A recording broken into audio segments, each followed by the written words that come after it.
حج کرنا چاہیے، زکات دینا چاہیے۔ ہم تو نام کے مسلمان رہ گئے۔ 10 منٹ۔ اسی لیے تو اللہ پاک نے ایک مقام پہ فرمایا یا ایھا الذین آمنوا آمنو، اے ایمان والو ایمان لے آؤ۔ ایمان والوں سے اللہ پاک فرما رہا ہے ایمان لے آؤ۔ کوئی پیٹ بھر کے کھائے کے اٹھے، اس سے کوئی کہے کھانا کھائے لو، کھائے گا؟ کوئی حافظ قرآن رمضان میں تراویح سناوے اور اتنا اچھا سناوے کہ ہچکی کی گنجائش نہ ہو، لقمہ تو بڑی بات، اور اس سے کوئی کہے 27 رمضان کو حفظ کرو، مارے گا ڈنڈے سے۔ اسی کو تحصیل حاصل کہتے ہیں فلسفے کی زبان میں۔ لیکن اللہ نے ایمان والوں سے کہا ہے ایمان لے آؤ۔ ظاہر ہے کہ اگر ہم ایمان والے نہ ہوتے تو آمنو نہ فرماتا، اور جب ہم ایمان والے ہیں تو مولا پھر ایمان لے آؤ۔ معاملہ کیا ہے؟ تو صوفیہ فرماتے ہیں یہاں تفسیر یہ ہے، اے ایمان والو ایمان لے آؤ، یعنی پکے مسلمان بن جاؤ، مومن کامل بن جاؤ، ایسے بندے بن جاؤ کہ جب تم بازاروں میں چلو تو تمہیں دیکھنے والا یہ کہے کہ جب بندہ ایسا ہے تو مولا کیسا ہوگا، جب امتی ایسا ہے تو اس کا نبی کیسا ہوگا، جب مرید ایسا ہے تو اس کا پیر کیسا ہوگا۔ اس چیز کو امیجن کرو مسلمانوں۔ ہمارا حال تو یہ ہے، تھوڑی بات اس پر بھی کر دوں جو چچا نے عرض کیا تھا، ہمارا حال تو یہ ہے کہ ہم لوگ الا ماشاءاللہ اللہ نے جسے اپنے کرم سے بچائے رکھا ہے، میں ان کی بات نہیں کر رہا ہوں، لیکن اکثر ہم لوگ مسلمان نہیں ہیں، ہم لوگ مسلمانوں کی طرح دکھتے ہیں۔ فوٹو کاپی سمجھتے ہو نا؟ We are just like a photocopy of Muslim, Xerox copy۔ ہم اس لیے مسلمان ہیں کیونکہ ہمارے ابا مسلمان تھے، ہمارے دادا مسلمان تھے، ہمارا نام اردو فارسی عربی میں رکھا گیا، ہندی میں نہیں رکھا گیا، اس لیے ہم مسلمان۔ ہم اس لیے مسلمان ہیں کیونکہ جب پیدا ہوئے تو امام صاحب کو بولا کہ ہمارے کان میں اذان دلوائی گئی تھی، ہماری مسلمانی ہوئی ہے، اس لیے ہم مسلمان ہیں۔ ہم اس لیے مسلمان ہیں کیونکہ ہفتے میں ایک دن مسجد چلے جاتے ہیں اور 2 رکعت پڑھ کے ایسا بھاگتے ہیں کہ جیسے حضرت عمر کو دیکھ کے شیطان بھاگتا تھا۔ ہم اس لیے مسلمان ہیں کہ ہم عید کی سوئی کھانا نہیں بھولتے، رمضان میں افطاری چاہے روزہ رکھے نہ رکھے کرنا نہیں بھولتے، ہم لوگ سب ربیع الاول میں سبیل پینا نہیں بھولتے، شب برات میں حلوہ کھانا نہیں بھولتے، ہم اس لیے مسلمان۔ We are just like a photocopy of Muslim۔ ہم مسلمانوں کی طرح ٹوپی پہنتے ہیں، اس لیے ہم مسلمان ہیں، اور اب تو خیر پہننے والے کم، پہنانے والے زیادہ۔ ہمارے حاجی صاحب بتائیں گے جو میرے میزبان ہیں کہ بمبئی کی زبان میں ٹوپی پہنانے کا مطلب کیا ہوتا ہے۔ اتنوں کو الو بنا دیا یعنی ٹوپی پہنا دیا۔ عزیزان ملت اسلام، توجہ چاہوں گا، ہم وہ مسلمان نہیں ہیں، وہ مسلمان نہیں ہیں جنہوں نے بدر و احد خیبر و خندق میں پرچم اسلام کو لہرا دیا۔ ہم وہ مسلمان نہیں ہیں جو نبی کا ایک اشارہ پا کر مکے سے مدینے کی طرف ہجرت کر گئے۔ ہم وہ مسلمان نہیں ہیں جو آقا کے وضو کے قطروں کو بھی زمین پہ گرنے نہیں دیتے تھے۔ ہم وہ مسلمان نہیں ہیں جنہوں نے، توجہ چاہوں گے، دیکھیں کتنے لوگ تاریخ جانتے ہیں، جنہوں نے بدر و حنین میں رشتہ داری نہیں بلکہ مصطفیٰ کی وفاداری کا دم بھرا۔ ہم وہ مسلمان نہیں ہیں جن کا نام سن کر رستم اور سہراب کا کلیجہ تھرتھرا جاتا تھا۔ ہم وہ مسلمان نہیں ہیں جن کے تصور سے قیصر و کسریٰ کے ایوان میں زلزلہ آ جاتا تھا۔ ہم وہ مسلمان نہیں ہیں جنہوں نے صدائے الرحیل سن کر اپنی نئی نویلی دلہن کو سہاگ کی رات میں بستر پہ چھوڑ کر گھوڑے کی ننگی پیٹھ پر بیٹھ کر ایسا جہاد کیا کہ لڑتے لڑتے اپنے پرانوں کی آہوتی دے دی۔ ہم وہ مسلمان نہیں ہیں جنہوں نے دریائے نیل اور دریائے دجلہ کی روانی کو صرف ایک خط، ایک پتر لکھ دیا تو روانی کا مزاج بدل جن کے نام سے قیصر و کسریٰ کی کیفیت بدل جائے. ہم وہ مسلمان نہیں ہیں جن کا چہرہ دیکھ کر فلسطین کا پادری بیت المقدس کی چابی قدموں میں رکھ دے. ہم وہ مسلمان نہیں ہیں جنہوں نے کفر سے مقابلہ کرتے ہوئے دریائے دجلہ کی روانی میں جب اپنے گھوڑے کو دوڑا دیا تھا تو شاعر مشرق کو بھی کہنا پڑا کہ دشت و دشت ہے, دریا بھی نہ چھوڑے ہم نے, بحر ظلمات میں دوڑا دیے گھوڑے.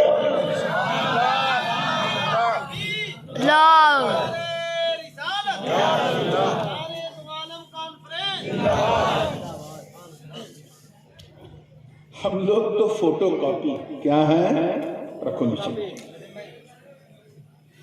میرے بڑے والد حضور قبلہ عالم شیخ الاسلام علامہ مدنی میاں, ان کے کافی مریدین یہاں ہیں, یہاں سے کچوچا شریف جا جا کے ہوئے لوگ. حضرت کٹ کے 4 لائن سے 4 مصرے ہیں, فرماتے ہیں جس میں پاسے شریعت نہ خوف خدا. توجہ چاہوں گا, جس میں پاسے نہ شریعت کا لحاظ ہے نہ اللہ کا خوف, جس میں پاسے شریعت نہ خوف خدا, وہ رہا کیا رہا, وہ گیا کیا گیا, ایک تصویر تھی جو مٹا دی گئی. یہ غلط ہے, مسلمان مارا گیا.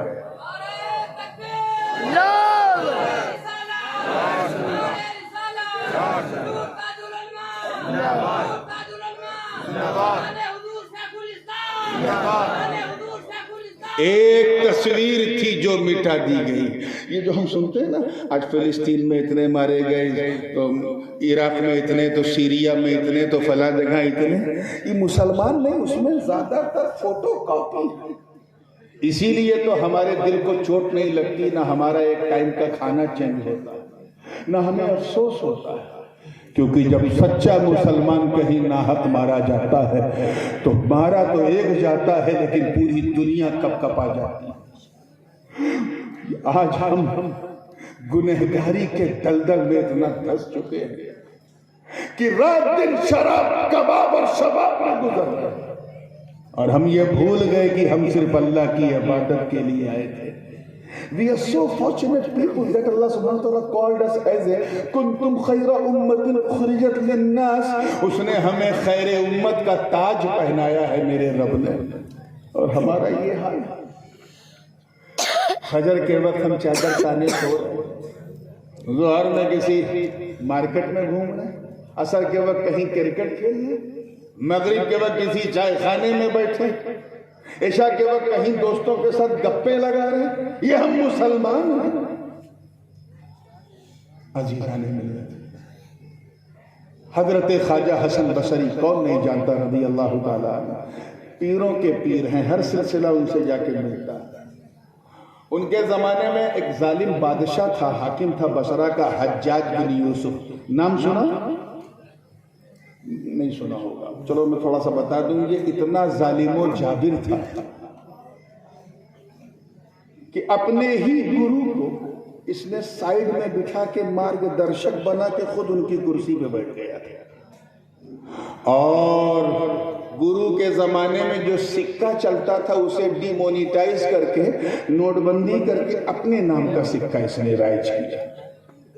اپنے زمانے میں جو اس کے خلاف بولتا تھا اسے قتل کر دیتا تھا.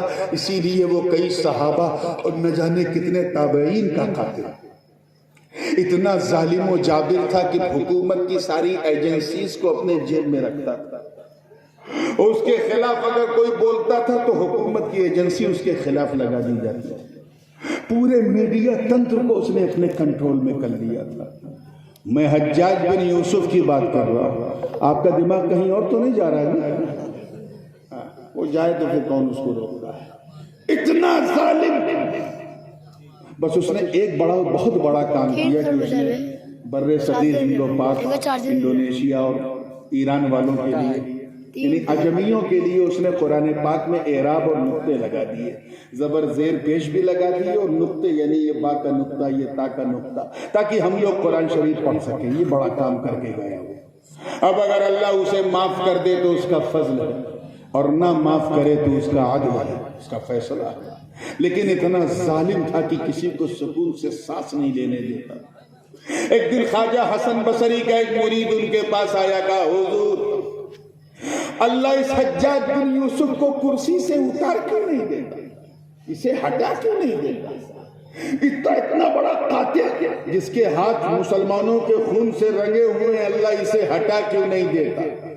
اتنا کہنا تھا، خواجہ حسن بصری نے سر اٹھا کے پرجلال لہجے میں کہا، سن ما جاء الحجاج الا بذنوبنا، حجاج بن یوسف صرف ہمارے گناہوں کی وجہ سے آیا۔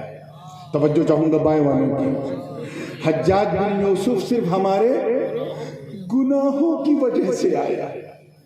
اے الہ آباد اور قرب و جوار کے غیور مسلمانوں، ذرا سوچو، آج سے لگ بھگ تقریباً 1400 برس پہلے جو مسلمان تھے، ان کے گناہوں کو دیکھ کر کے خواجہ حسن بصری نے کہا کہ حجاج بن یوسف ہمارے گناہوں کی وجہ سے آیا۔ آج کے ان سڑک چھاپ غلاموں کو دیکھتے، گنہگاروں کو تو کیا کہتے ہیں؟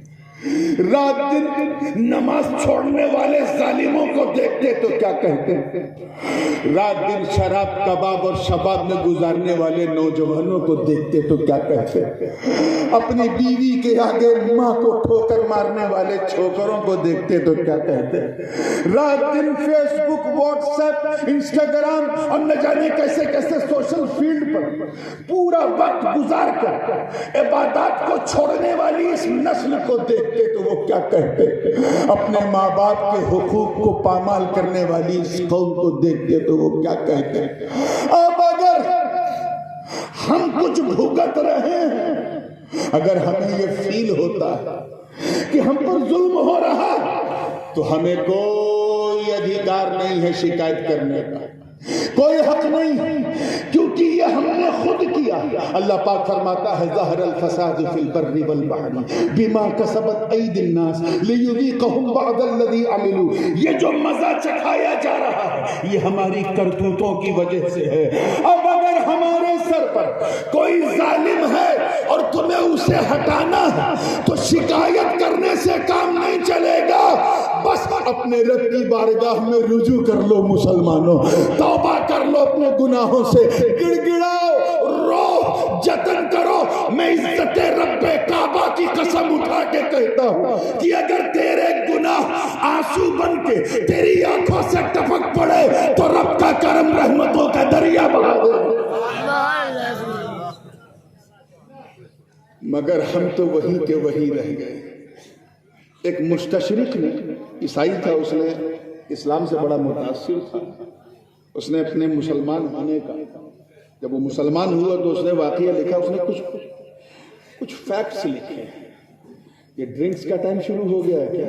یہ بھی بڑی مداخلت، ایسا لگتا ہے جیسے کرکٹ ہو رہا ہے، ڈرنکس ہوگا اس کے بعد پھر 3 منٹ بعد میچ ہوگا۔ یہ سب عجیب سی بدعتیں ہیں جو ہمارے جلسے میں شروع ہو گئی ہیں۔ یہ کمیونٹی پروگرام نہیں ہے، یہ ہم زمین کے لیے نہیں، دین کے لیے آئے ہیں۔ ہاں تو ذرا دینداری سے سنو تاکہ سنتے سنتے سنت والے بن جاؤ۔ آگے سے لے کے پیچھے تک پوری ذمہ داری سے توجہ چاہوں گا، آپ ذرا خیال کریں۔ تو انہوں نے یہ لکھا کہ آج سے لگ بھگ 99 سال پہلے، یعنی 1924 میں جب خلافت عثمانیہ جب ختم ہوئی، کہا تب تک مسلمانوں کا حال یہ تھا کہ مسلمان اسی کو کہتے تھے جو کبھی جھوٹ نہ بولے۔ اس نے خود لکھا کہ جب میں مسلمان ہوا تو میں نے کچھ دن تک اپنا اسلام چھپایا، اور میں نے فیصلہ کر لیا کہ اب میں مسلمان ہو گیا ہوں تو جھوٹ نہیں بولوں گا۔ تو جب میں ہر بات پہ سچ بولنے لگا تو میرے ساتھی مجھ پہ شک کرنے لگے کہ تو اتنا سچا ہو گیا ہے، کیا بات ہے بھائی، کلمہ علمہ تو نہیں پڑھ لیا، مسلمان تو نہیں ہو گیا؟ تو پہلے اگر کوئی جھوٹ نہ بولے، غیبت نہ کرے، زنا نہ کرے، شراب نہ پیے تو لوگ اس کو کہتے تھے لگتا ہے یہ مسلمان ہو گیا۔ اور آج سب سے زیادہ جھوٹ ہم بولتے ہیں، سب سے زیادہ عیاری ہمارے اندر، چند سکے زیادہ کمانے کے لیے دھوکہ ہم دیتے ہیں۔ اب اگر ہمیں ایسے ظالم سر پہ نہیں ملیں گے تو کون ملے گا؟ حافظ ابن حجر عسقلانی فرماتے ہیں کہ جب قوم کے اندر بے حیائیاں پھیل جاتی ہیں تو اللہ تعالیٰ اس قوم پر وبا، بلا، طاعون، ایپیڈیمک، پینڈیمک، یہاں تک کہ زلزلے، دھرتی کم، یہ ساری چیزیں زیادہ کرنے لگتا ہے تاکہ ویک اپ لوگ ہو جائیں، چیتاونی مل جائے اور لائن پہ آ جائے۔ کبھی اگر اس عنوان پہ مجھے تقریر کرنا ہوا تو میں بہت تفصیل سے کروں گا، صرف یہ کہہ کر میں آگے بڑھنا چاہ رہا ہوں کہ اگر تم چاہتے کہ خدا کے دشمنوں کا سایہ تمہارے سر سے اتر جائے تو تم اپنے آپ کو سدھار لو مسلمان۔ Try to become a solid Muslim. ایسے مسلمان بن جاؤ، جملہ ہے، ایسے مسلمان بن جاؤ کہ جب تم یہاں کی سڑکوں اور گلیوں میں چلو تو تمہیں دیکھنے والا یہ نہ کہے کہ مسلمان جا رہا ہے، بلکہ یہ کہے کہ چلتا پھرتا اسلام جا رہا ہے۔ کیونکہ ہم کسی اور کام کے لیے نہیں، صرف اللہ کی عبادت کے لیے۔ اب آئیے عبادت، توجہ چاہو، جب یہ بات بالکل طے ہو چکی ہے کہ ہم اللہ کی عبادت، کس کی بولیے، تو یہ جاننا بھی تو ضروری ہے نا، واٹ ڈز مین بائی عبادت؟ عبادت کہتے کس نے؟ وہ جنیو نہیں تو کریو کیسے، کہتے کس نے؟ تو علامہ میر شریف نے بھی اور بہت سارے اصولیین نے جو تعریف کی، العبادہ ہی کل عمل یرضی اللہ سبحانہ وتعالی عنہ، عبادت ہر وہ